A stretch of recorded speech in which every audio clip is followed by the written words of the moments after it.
This is the Enjoyer Podcast. I'm your host, James Dixon. What the hell's going on at the Detroit News? Over the weekend, Amir Ghalib, the mayor of Hamtramck, endorsed Donald Trump, a Republican, in the presidential race. By sheer numbers, you can discount the weight of Ghalib's endorsement. There's only about 28,000 souls in Hamtramck and a lot less voters. Who cares, right? Well, what if I told you Ghalib is a Muslim and a Democrat? What if I told you he's in deep blue Wayne County, where just about everybody's a Democrat? Is that a story, do you think? Is that newsworthy at a time when Michigan's a battleground state, at a time when every vote matters?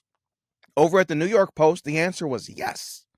By the time my partner on the swing states team had pitched a story on the Ghalib endorsement, a weekend reporter had wrote it up.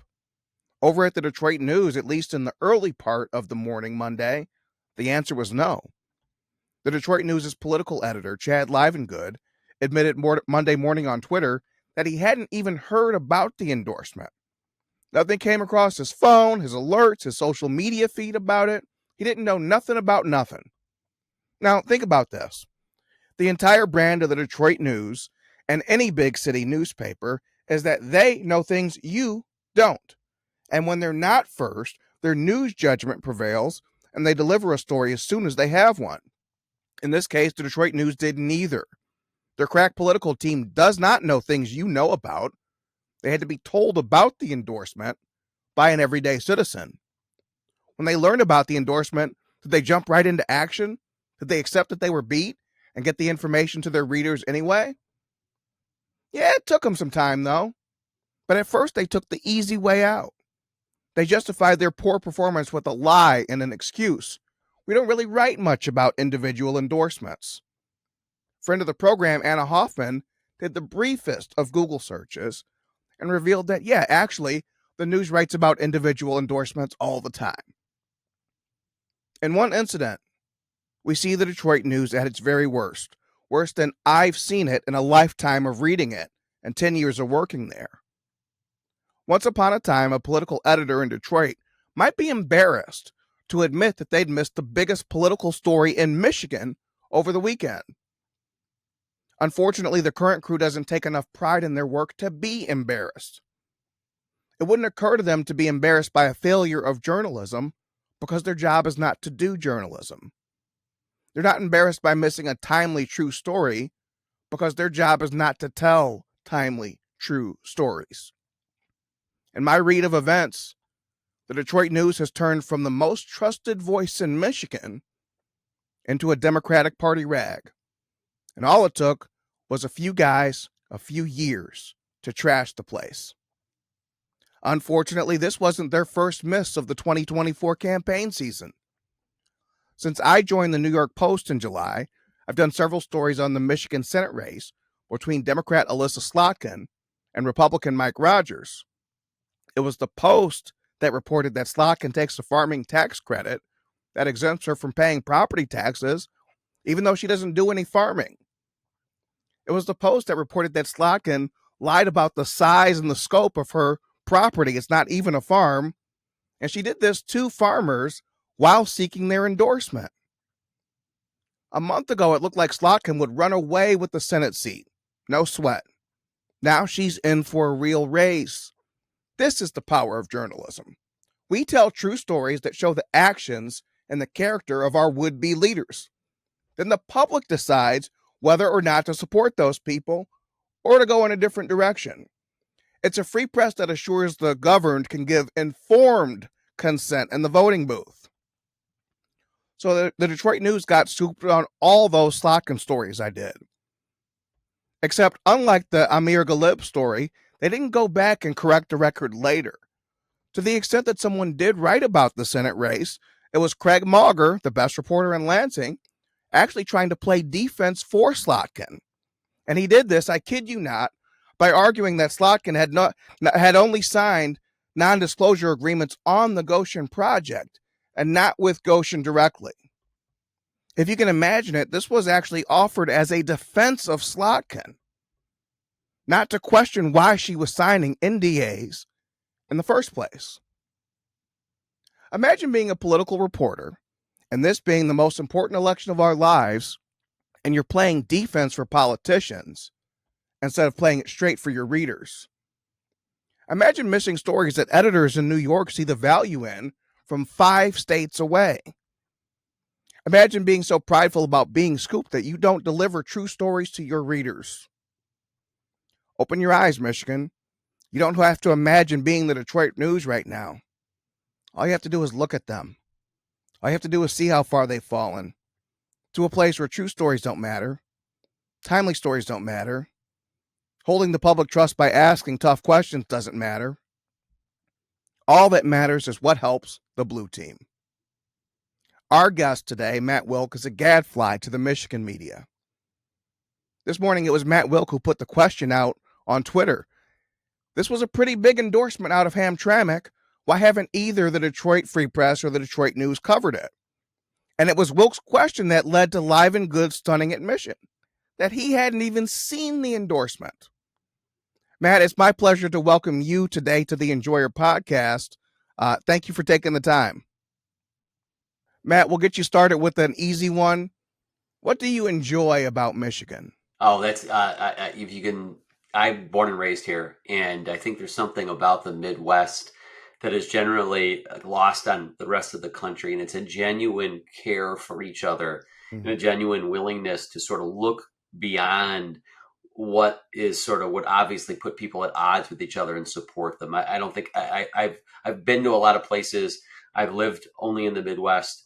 But I see that is something that is sort of uniquely ours, that Midwest nice, and I wouldn't live any other place. Absolutely.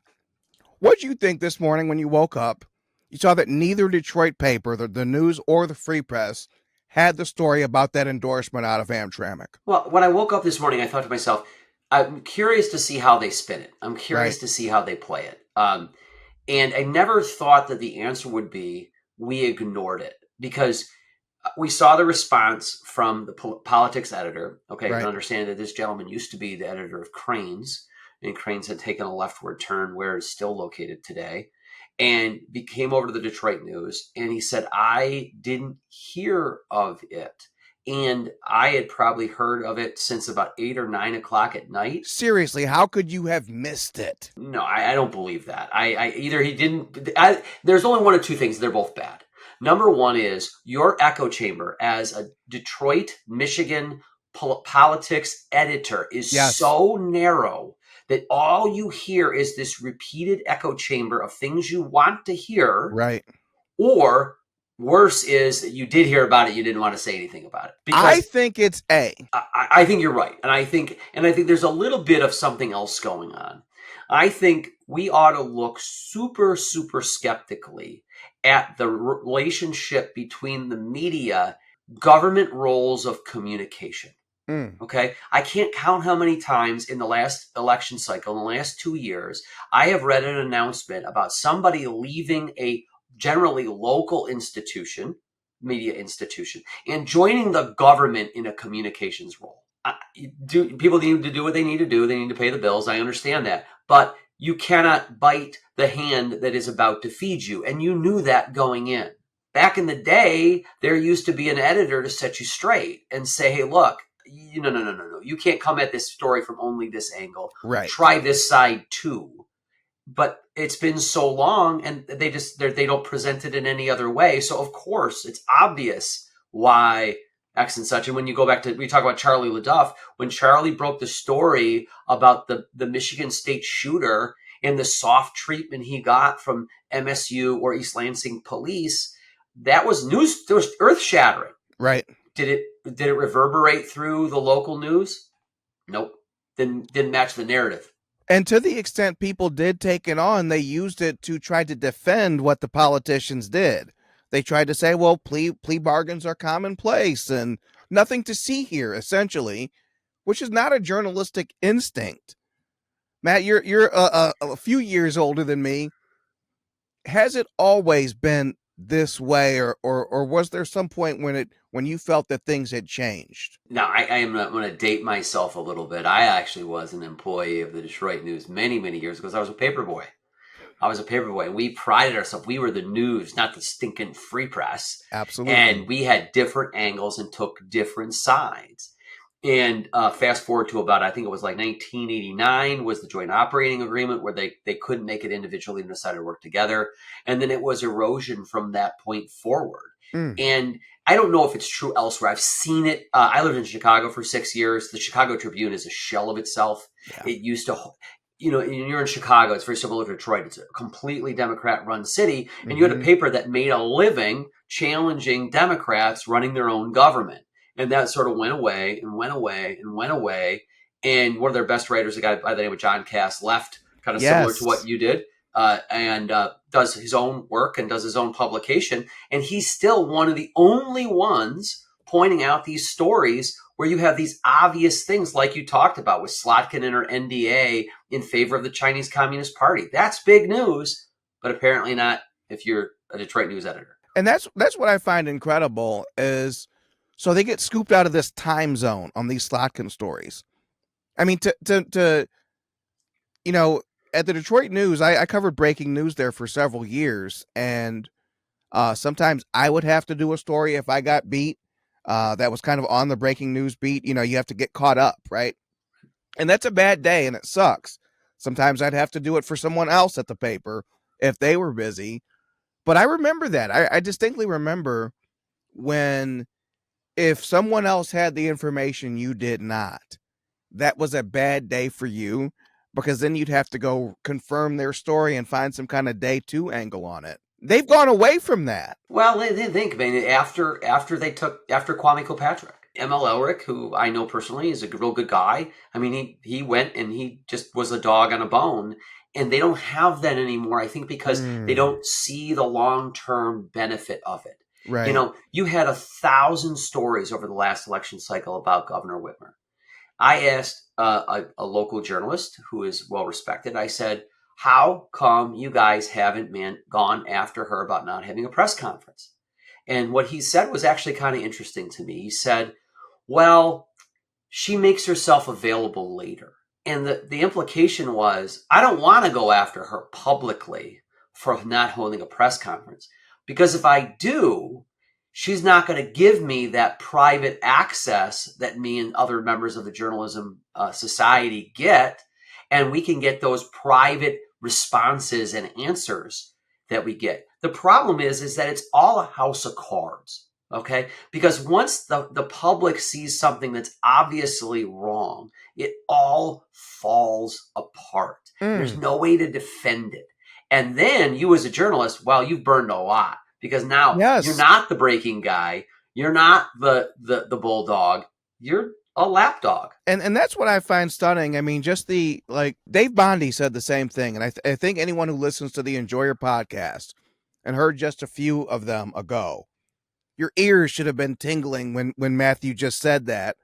Because what Matt's talking about is how Whitmer uses these end of year press conference as these little candies she gives out to her grandkids. And if you're nice, you might get a candy. And if you're not, you might not get one at all. So we have two different accounts of basically the reason you don't get true stories as a reader in Michigan, and the reason your governor is not held to account, is because people are hoping to get softball end of year interviews.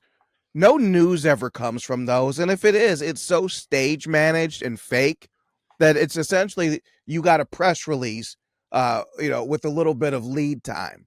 But it's not real journalism that ever results from that. We want news, and what we get is coverage. And these year-end interviews can only deliver coverage. Why do they think that that's good enough? That's what they're used to. That's all they're used to offering.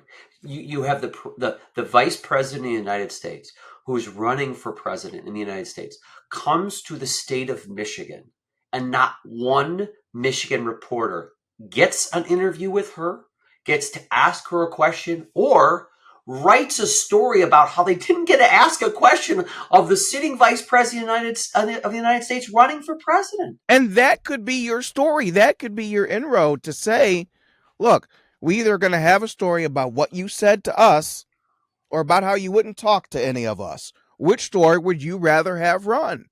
Right. And you have to be willing to play a little bit of hardball And I think that you have to have the guts to do something like that. But B, you really need the backing of your editor. That's right. And I think that's where things break down, is because I think these politicos are so good about saying, I just won't deal with that guy. Right. And so no one wants that. It used to be that if some politician felt that way about you, that would be like a badge of honor. Because you got him. You have know something. You got him. Right. I have 2 teenagers, right? And I tell my son at one time in his life, I said, don't tell me not to look under the bed. Because number one, I raised you better than that. You're smarter than that. Number two is you're advertising to me there's something under the bed you don't want me to see. You just told me to look under the bed. Right. Exactly. Your politician says, I'm not going to answer questions about X. You know, and I'm asking questions about that because that's where the story is. And there was a time poking holes in the government narrative was newsworthy. It still's newsworthy, but no one does it. And that really, to me, that really started around COVID.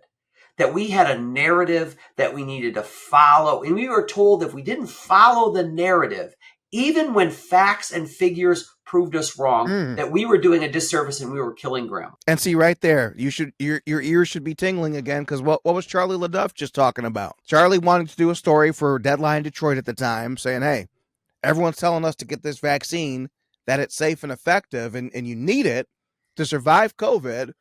But as I look at the University of Michigan numbers, at the time, like 40% of the people hospitalized for COVID had the vaccine, indicating it has much less safety benefits than had been indicated. The editor he was talking about, I know the woman. This woman has admitted on Twitter to me that she's basically turned her ass into a pincushion. I've not seen evidence of this, but I've heard that she's had like 7 shots of the COVID. So when literally her lived experience came across contradiction from the numbers at the top medical center in the state, we go with one lady's lived experience and not what the numbers actually say. Right, because that narrative says to you, you cannot challenge it. Because if you challenge it and you start asking questions, then you throw off the story. And the one that bothers me as a consumer of journalism more than a creator of it is how often we chase a narrative with complete disregard of whether that narrative is accurate or not. I was on my local school board, and I had gotten a lot of guff because I took a position very strongly against masking and against school closures. And we had, the censure motion and blah, blah, blah, blah, blah. I'm sitting in my backyard and I get a text from one of my friends and I said, I guess you're on the news again. And I said, I am? Why? And I ran in the house and they said, yeah, we're not joking with you, because it would have been a hilarious joke. They said, no, Channel 7. I called Channel 7 directly. And I said, it's my understanding you're doing a story on me. I said, did you ever think of calling me? Maybe it's probably 3:00 and it was, prep for the 5:00 news. And I said, what is the story even about? And they said, it's about a Facebook group you have. A Facebook group I have is news? That's newsworthy for the Channel 7 news? Right. I said, I'll get you a press release in about 15 minutes. And I basically said, it doesn't make any sense to me why a national or an organization like yours would find that this was somehow newsworthy, that parents are getting together objecting to the fact that their schools are closed and their kids are going to be out of school. And between 3:00 and 5:00, the story went away.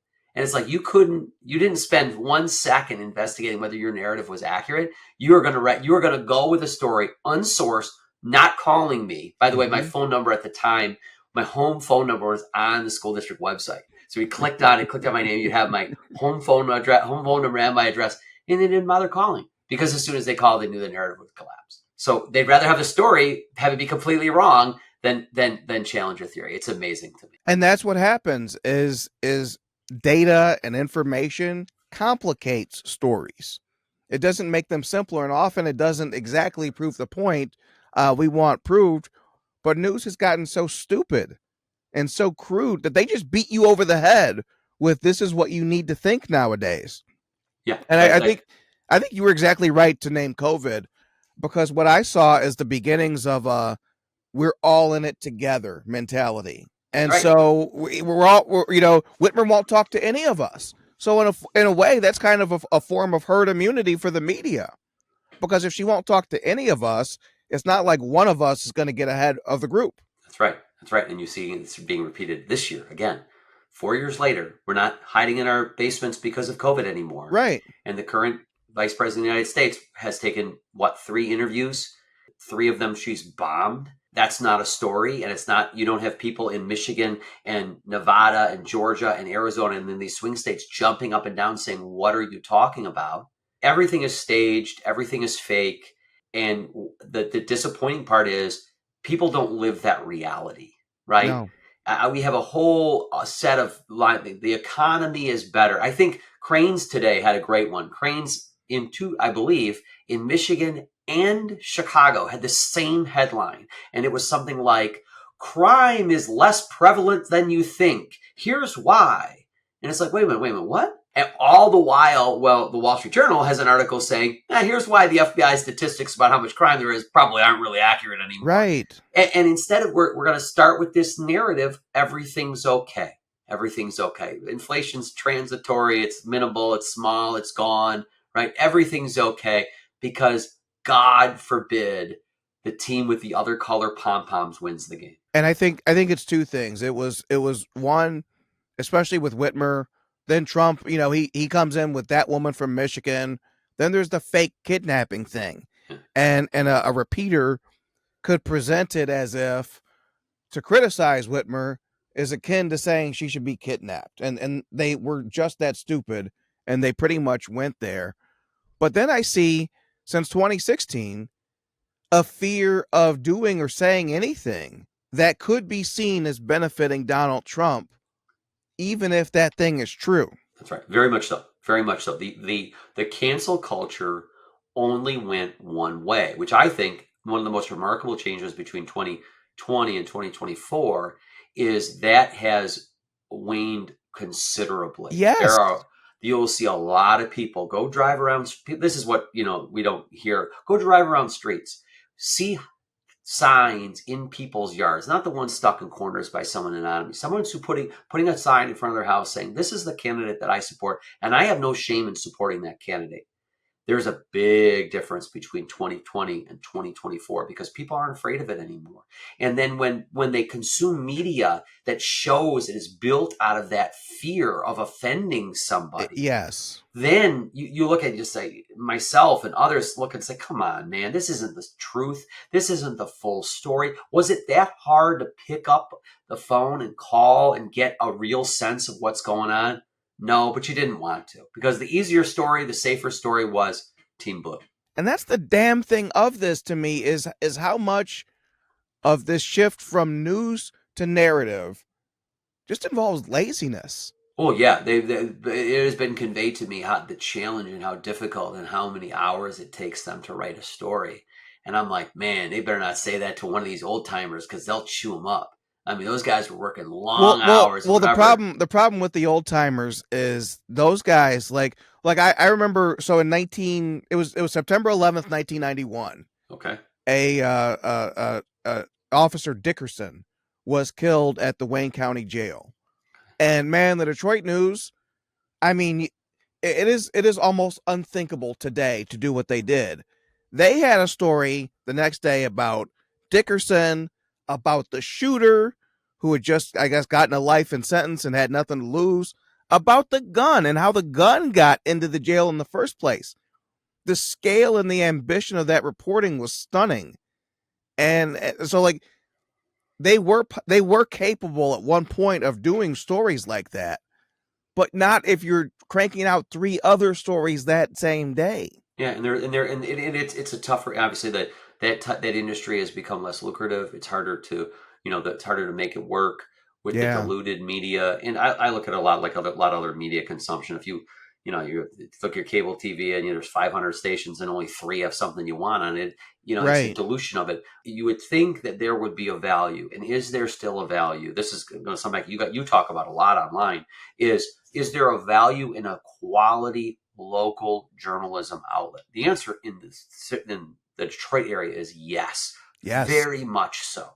That people want to know what's going on. They want to hold the powerful to account. And we stopped doing that.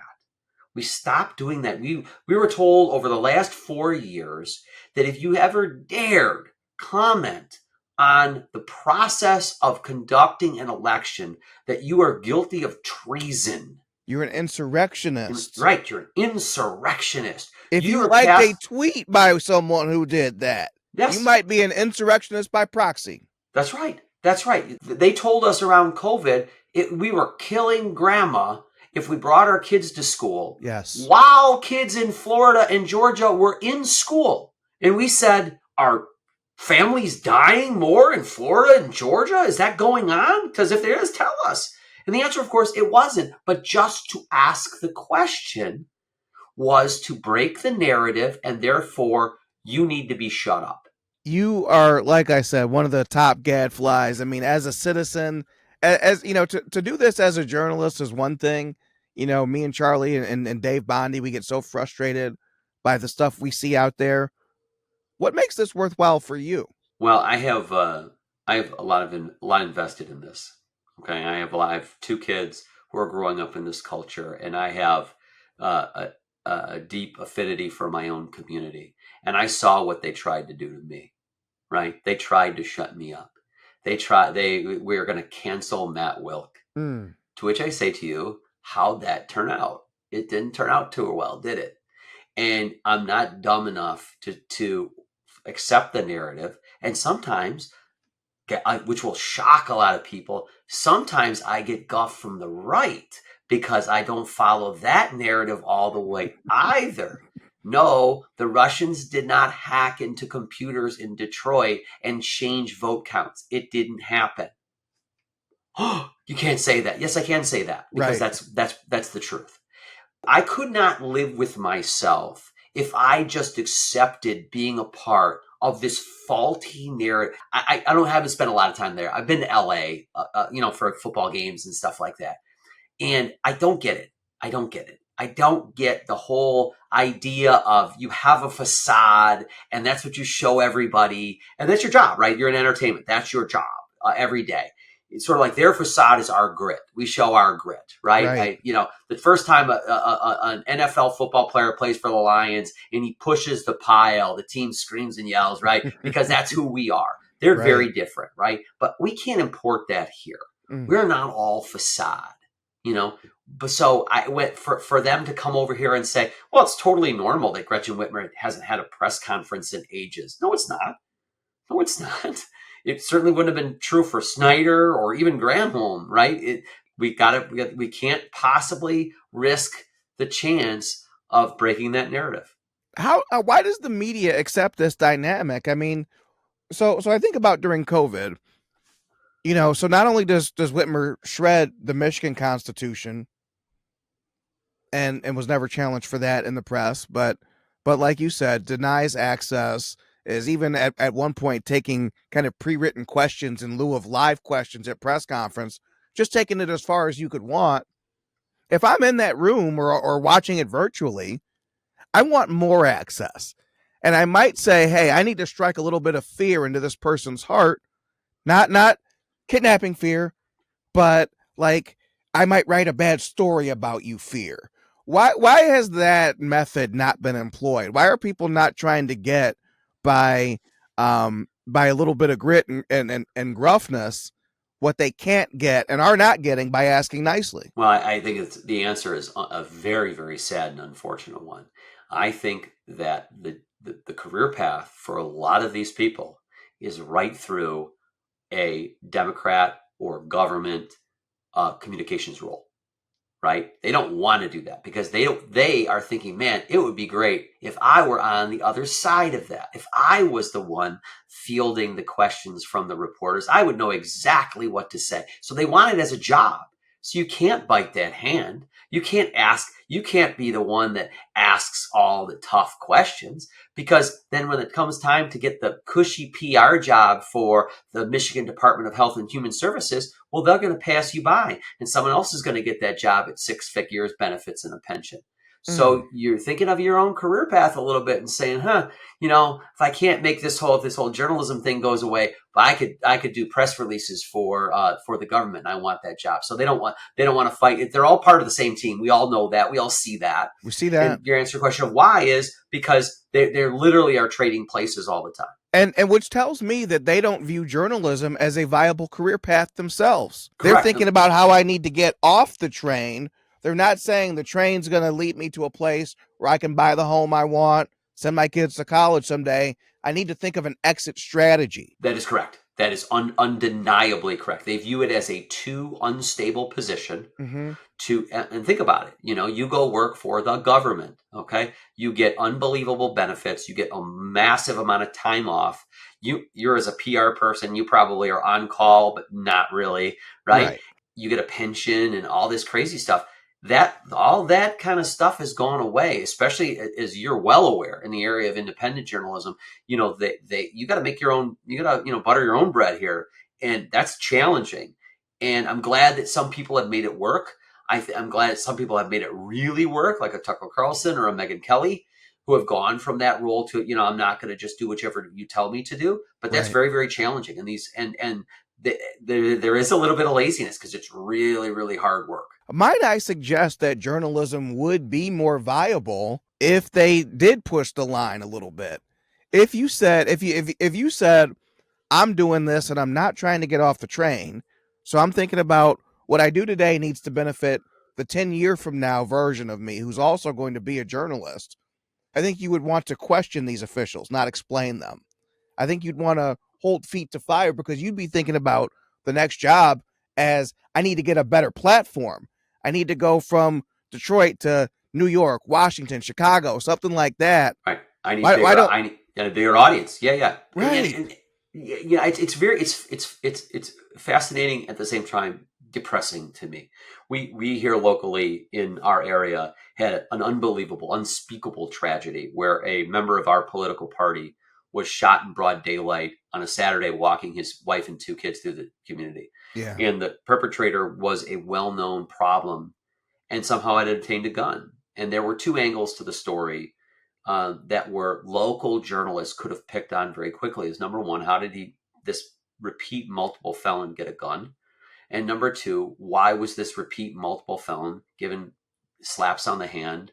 He apparently had reportedly assaulted a police officer in the court. In the court, yes. And was given probation. Which I believe was during another assault case involving a government official. The Enjoyer had that story. Jay-Z DeLorean did great work on that. It should have never fallen to a PI writing for the Enjoyer. Detroit News, Free Press should have been all over that kind of thing. All over it, and they would still be on it now because there wouldn't be a good answer to the question, why did you let this guy off repeatedly? And as a result of your decision, whoever it was, Kim Worthy, 35th District Court, local prosecutor, local cops, whoever it was, as a result of this, you have two little girls that don't have a dad. And that's a big story. And why wasn't that story covered? Because it doesn't fit any of their boxes. The local politician, Raj Puri, right after that story happened, put out something about this shows how we need more gun control. Right. Which, of course, was completely irrelevant. The guy was if anything, the guy who got shot needed a gun. Yeah, exactly. And that was all. No one talked about it. No one. There hasn't been anything since. It went away so quickly. And there's lots of stories like that.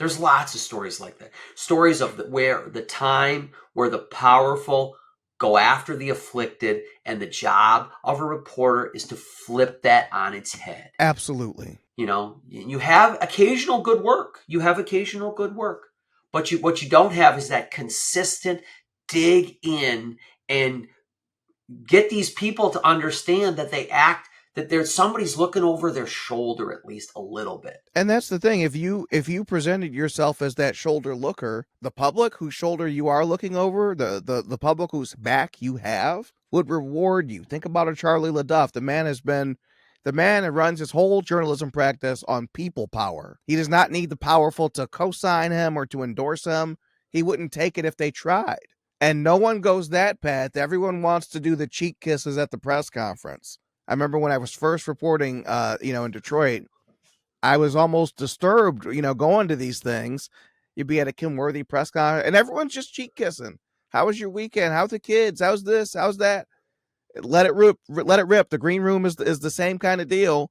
The guys who are going to be yelling at each other for 20 minutes are BFFs in the green room. It's not real.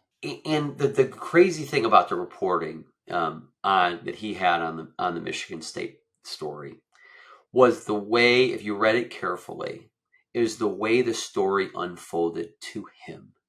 And that was a series of obvious obfuscations, which has got to be, to a reporter, almost the biggest insult you can have to them. I'm going to lie to your face. Right. And it's going to be such an obvious lie that you're going to look like an idiot if you report like, and he would just, wait a minute, what are you talking about? He was charged with riding a vehicle. He had a bike. It's just so insulting. And Charlie is of the type that's the wrong answer, right? That's going to do more than it stops. But that happens over and over and over again. Whitmer did it 100 times during COVID. You stopped people from buying seeds at a store. Do you care to explain yourself? Never, not You once. say we should stay 6 feet apart. How do you know that? Oh, we heard it from Fauci. How does he know that? Just basic stuff. 2 questions. Basic stuff. Stuff that says I might tell my readers to do it, but first I'm going to ask you. And what I need is for it to make sense coming out of your mouth. There has to be some standard. And there never was. And more importantly, now that we're past that, there's not been any look back. No. And now, so the story, I'm a big schools guy. I run a schools 501c4, among my other things I do for, that one's not for a living, that one's for free. The report from the authorities, which of course given no press by most parts of the media. One writer for the Detroit News, Jennifer Chambers, covered it quite well, that test scores in Michigan have fallen to a 41-year low. 41-year low. I'm 51 years old. Since I was 10, scores have never been lower. Only barely glancing on the third graders would have been when? They would have been entering kindergarten during COVID. So they didn't have kindergarten. They had virtual kindergarten. And maybe the next year they had masked up first grade. And guess what? Their English language skills aren't as great as they should. Oh, my God. And you ask yourself, where's the accountability? Where's the question? Hey, Gretchen Whitmer, you closed schools down. In a debate with Tudor Dixon, you said they were only closed for 3 months, which was a lie. Do you regret that decision given the fact that something like 40% of Michigan's third graders are below reading level? Do we get to ask that question? Does anyone try? No, I haven't seen it. Maybe you have. It'll never happen. Never happen. Matt, we'll get you out of here on this one. One skill I advise for our readers is you have to be able to read with the little red pen in your head. Like Craig Mauger had a tweet today where he was talking about some turnout problems that Republicans are having. And so if Democrats have a high turnout, they win, which is true. And then he says, well, this other problem for turnout is Trump has previously made statements about, he doesn't trust absentee voting, which is false. Anyone who's heard Trump speak in the last year has heard the guy say, vote however the hell you need. Even in the space of a single sentence, in the space of a single story, in the space of a single paragraph, of a single line of text, you could have to distinguish between what's the true part and what's the opinion, what's the fact and what's the narrative. How do you go about reading with the red pen in your head, and what are how can people learn to do it? First of all, you have to take things skeptically. And you and I were talking before this. I have 2 17-year-olds, and I think the one really interesting benefit out of COVID is these children know that they were lied to. Okay. And they do not any longer trust what they are told, and they don't trust what they see. A lot of their lives online is fake. Okay. They see Instagram posts and TikTok reels, and so many of these things are all made up that they kind of look at it a little bit with an air of skepticism. And one of the tough things that you teach kids and young adults is critical analysis and critical review. And when you read through it and say, where's he lying to me? And you go, tick, tick, tick, tick, what? Wait, what did you say? Right. He said 4 years ago that you shouldn't vote absentee ballot. What does he say now? Right. And the bad part about that one is I know Craig. He's a good guy. And I know Craig has 50 people he can call in the Michigan Republican Party that would send him pictures of the signs from the Trump rally that say vote early, vote absentee. That's just not true. It's not true that he doesn't do that. But you got this thing. The other thing you have, which I find remarkable, is you have this whole industry of political retreads who have been fired from their previous political jobs. They're no longer hireable. So their new thing is they're available for press and media all over the place. The guys experts that your editor will tell you absolutely need, even if that expert is telling you, I don't know a damn thing about this. That's right. And you're that expert who hasn't been hired by somebody for their professional opinion in the field in a decade. Right. Because the real experts, by the way, they don't talk to the media all that much. Right. They might have other stuff to do during campaign season. And frankly, they'll listen to the media because they want to hear, because that's knowledge that helps their campaigns, but they're not the ones that are out there telling them the world. And it's all across the country, Republicans against Trump. Sure. I mean, that's all Lincoln Project. Oh, yeah. The whole model is those guys who basically a Republican was elected and decided to not hire any of them, and they were frozen out for a cycle, which could lead to the situation you were talking about. And so what do? Do you just accept it? Do you accept the life of a retread? Or do you find a new realm of relevance and say, I am the leader of the Republicans who don't like Donald Trump?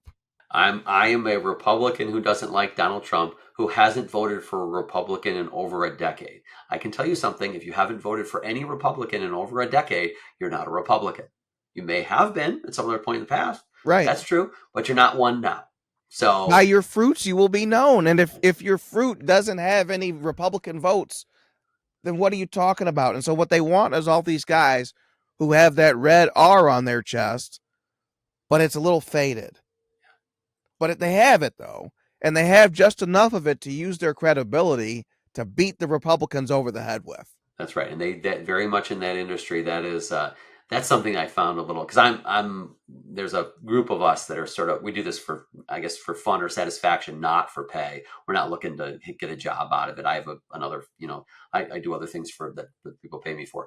But when you see these, but they just take such offense at somebody else telling them something that is obvious to everybody, but they should be the professionals and should be imparting knowledge on. And there's several that have been quoted in recent papers. And I'm like, I know who you are. I know the last campaign you worked on. It was a long time ago. I know the last 3 campaigns one of this guy worked on. You don't live here anymore. You worked on the last campaigns, and guess what? They all lost. Right. If you worked on a campaign and you could not satisfy the signature condition on the petition in this cycle, seriously, you have no business talking about politics. What are you an expert on? That was the most basic. You knew it was coming too. It's not like the first time it happened. And it wasn't just ours. It was like 25 R's and D's. You had hired these people. They turned in the signatures without showing them to you. Guess what? 3/4 of them are fake. And you're off the ballot. And you know what? You should, number one, good, because you shouldn't be running for office. And number two, I hope you pass around the name of the people you hired so that no one else hires them for anything else ever again. We were talking about this one off air. The mayor of Hamtramck, Amir Galib. Let's say he had said on Facebook, I am so scared of electing Donald Trump because if we elected Trump, he would bomb my ancestral village. Assuming there is one. Would the Detroit News have printed that story? It would have been front page, above the fold, on the upper right-hand side. Same guy issuing an endorsement. Now, and let's think about it. Trump didn't bomb anything.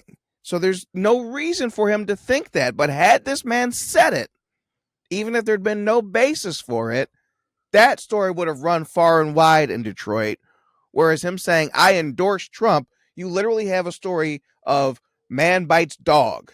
That's right. That's a bearded lady. That's a man bites dog. News is about deviations from the norm. So in a sense, this guy, the mayor of Hamtramck, endorsing Donald Trump is actually a bigger news story than liberal Taylor Swift endorsing liberal Kamala Harris. Yes, 100%. Because in this case, what makes Michigan unique? Okay, what are the things that makes Michigan unique? And I talked about one of them earlier. Another one is we have these deep ethnic communities. And what people that funny because the responses to my tweet were like from all these yahoos. I've never even heard of this city. Well, yeah, let me tell you something. So Hamtramck it's an enclave completely surrounded by Detroit. And as when I was younger, I am Polish. My last name is Wilk. It means wolf in Polish. Poles. Oh yeah, where there was a whole Polish community. Pope John Paul visited. It was famous. That's right. If you want the best Pacek, because punchki is plural. If you want the best punchki, have two of them. If you want the best punchki in Michigan or anywhere else for that matter, outside of maybe Poland, you come to Hamtramck, Michigan. And in the last 20 years, it shifted. It shifted, and now it's more majority Muslim. It's like the new Dearborn. It's like the new Dearborn with an interesting twist. Like I said, I'm involved in school stuff. And what is being pushed is the school's narrative in and around, particularly Title IX, how you handle things around sexuality and transsexuality in schools. Well, the liberal narrative is that all liberals agree. The liberal narrative is that we have all these intersectional groups that have all been maligned and therefore they all agree with each other.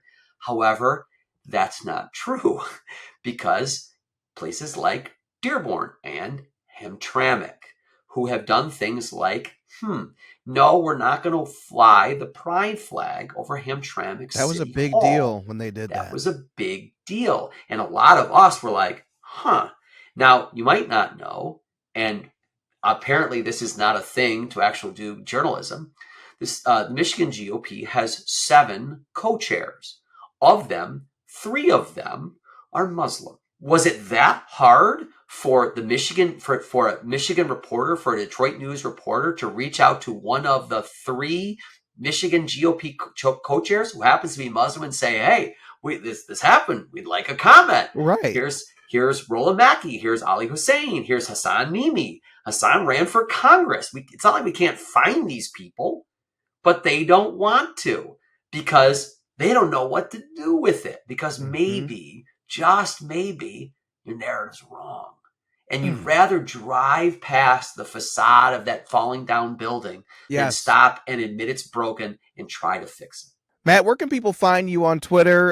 Maybe you have a Facebook presence as well. Where can people find you? The Twitter handle is @MJWGoBlue. My current thing that I'm working on is I have a 501c4 called Get Kids Back to School. It was founded in 2020 around the whole masking and getting kids back to school. And if anyone wants to find out what we're doing, it's getkidsbacktoschool.org.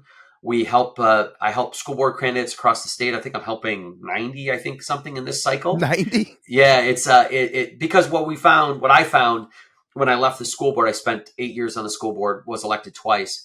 Is I found that there's nothing really closer to citizen governance than school boards because it's really moms and parents and dads sticking their noses in, and a lot of them said, "Man, I think I could really do this. I just don't know how." Right. And I said, I know the how. The how is easy, like how to run an election and how to win. If you're willing to put the work in, there's no qualifications for it. You don't need a certain degree. You don't need this. You certainly don't need to be an educator or anything like that. So what I've helped is a lot of people run successfully for school board. And then when they get there, they find things out and things change from time to time. So getkidsbacktoschool.org is where people can reach me if they want to.